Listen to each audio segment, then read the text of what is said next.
mun suhteeni taiteeseen on sellainen, että se on mulle ehkä niinku, no henkilökohtaisesti sellainen niinku tapa elää ja keino olla kiinni omissa tunteissaan, ajatuksissa. Se on jännittävää sitä aina saada itsensä kiinni ajattelemasta jotain sellaista, mitä ei olisi ehkä toivonut tai kuvitellut ja sit niin kuin lähteä kartoittamaan sitä, että mistä tämä kaikki sitten kumpuaa.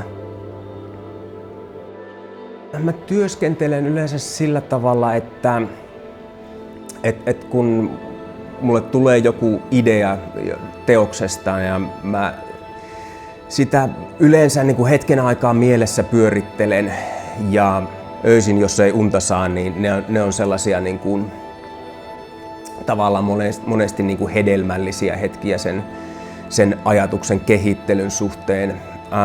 Sitten mä saatan merkata sen muistiin tavallaan paperille, aika vähän luonnostelen, mutta että sitten mä lähden niin kuin oikeastaan työstämään sitä teosta jo siihen niin kuin materiaaliin, mistä mä niin kuin sen toteutankin ja tavallaan pyrin niin kuin sillä tavalla, että se olisi enemmän niiden materiaalien kanssa työskentelyä eikä sellaista niin kuin pakottamista. Inspiraatiota ja ajatuksia näihin teoksiin, se nyt tulee tavallaan kaikesta siitä, mitä niin kuin itsensä imee. Joskus nuorempana mä luin paljon sarjakuvia, musiikkia kuuntelen paljon ja luen jonkun verran. Ja tärkeä niin kuin osa tätä mun tekemistä on luonto. Ihan niin kuin, tavallaan materiaalienkin vuoksi, että mä käyn keräilemässä paljon kaikkea jäkälää, sammalta, tällaisia kaikenlaisia risuja. Jos tarvii pientä karkeata soraa, että mistä mä lähden hakemaan sitä. Tuntuu hienolta, että saa tehdä tuollaiseen upeaseen paikkaan teoksen ja se on mun tähän mennessä niin kuin suurin työ, minkä olen tehnyt ja tavallaan pisin tavallaan tämmöinen niin kuin yksittäinen projekti, minkä olen tehnyt ja olen oikein iloinen siitä, että sellaisen olen päässyt toteuttamaan.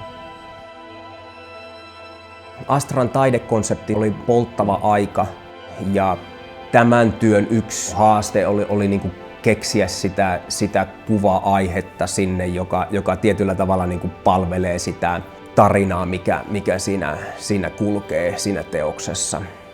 Ja tämä mun teos oli tavallaan niin kuin kiinni tässä niin kuin kirjoitetussa historiassa. Ja siinä mun teoksessa onkin lähtökohtana vuosi 1640, jolloin Turun Akatemia perustettiin. Ja tavallaan siitä sitten se on niin kuin ajatus, että kun tieto lähtee lisääntymään sitten, että mitä tapahtuu. No, miniatyyrit tuli luultavasti vähän silloin, siis opiskeluaikana mä niitä aloin jo tekemään, että niin kuin veistoksellisuus ja sellainen, niin se monesti niin kuin mielletään sellaisena niin kuin aika isona ja massiivisena juttuna. Että tavallaan tässä mä pyrin silloin niin kuin koolla vaikuttamisen niin kuin minimoimaan siitä pois ja tavallaan sen, että tarkentamalla katsettaan, että sen saa sen tavallaan sen samanlaisen suuremman kokemuksen sieltä.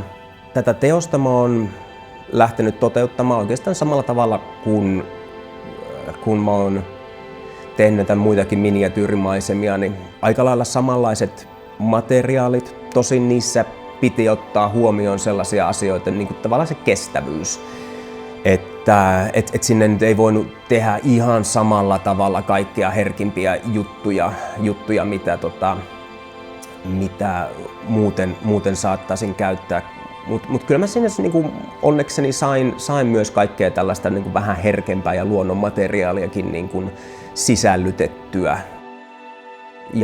Ja sillä tavalla, että se myös toimi sen kuva-aiheen myötä.